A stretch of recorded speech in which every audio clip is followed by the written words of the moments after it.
guys, my name is Separate Nayat, and today, welcome to my new video, and we will be talking about a physics subject in grade 9, which is called movement. This session will be nearly three-parted, and will be two sections. So a section of me telling you how it works, and another section where my friend Masiha will teach you guys the history of this movement. Now, all things starts here with characteristics.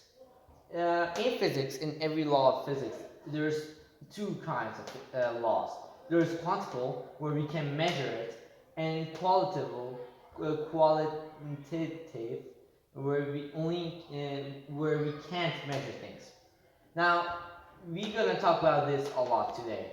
So today we're gonna talk about this a lot. Now, quantical or physical quantical movements are two sections.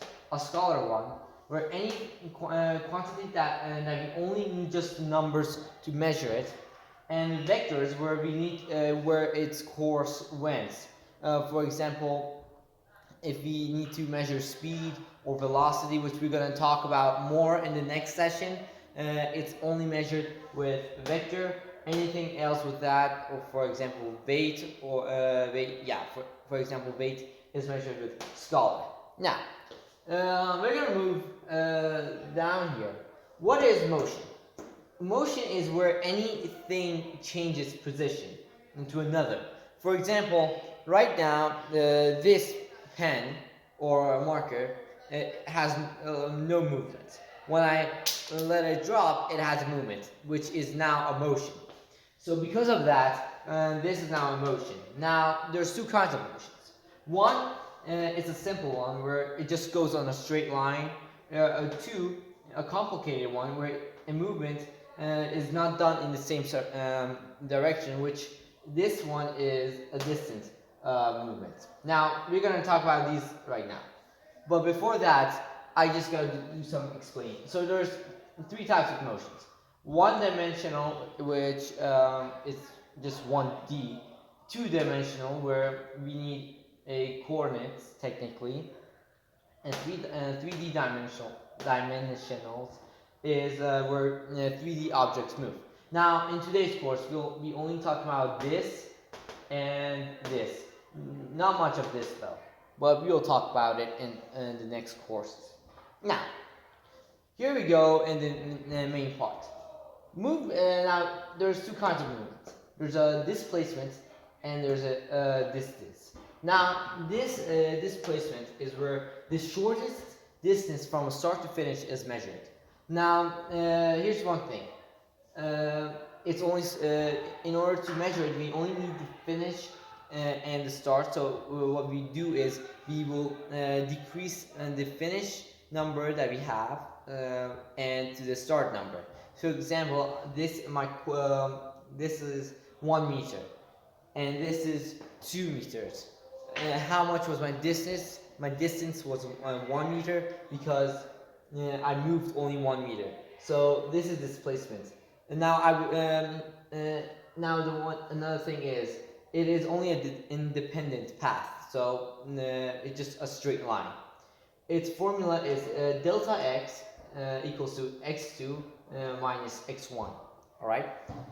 Now, this distance, the entire path that we start to the finish, whether it's a displacement thing or not, is a distance measure or distance movement as particularly.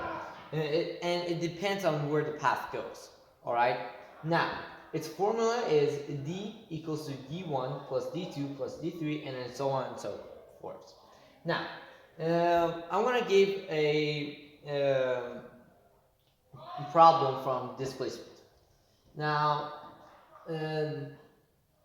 for example, Sam, I'll just write the numbers. Sam is here, and his home is here. Right, so this is home, and this is Sam.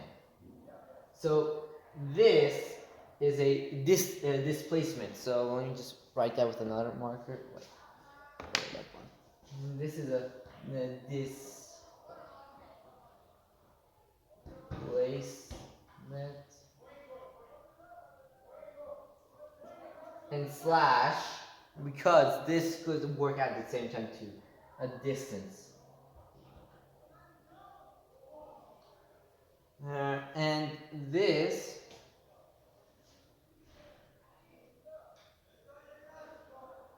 is basically a distance. So if we put this x and we put this y, x plus y, y2 equals to distance. Alright, so because of that, the distance, so these two are equal to this. Sometimes they are equal like this. So for example, I'm from this side of the road, I'm going to that side of the road on a straight line. The distance and the displacements are the same, but and it's like this. But if I have change of course of path, that's where the displacements becomes a distance thing. So that's where it all changes. So yeah. Now the next part that we're going to talk about is speed, or s. So for speed, we only need displacement.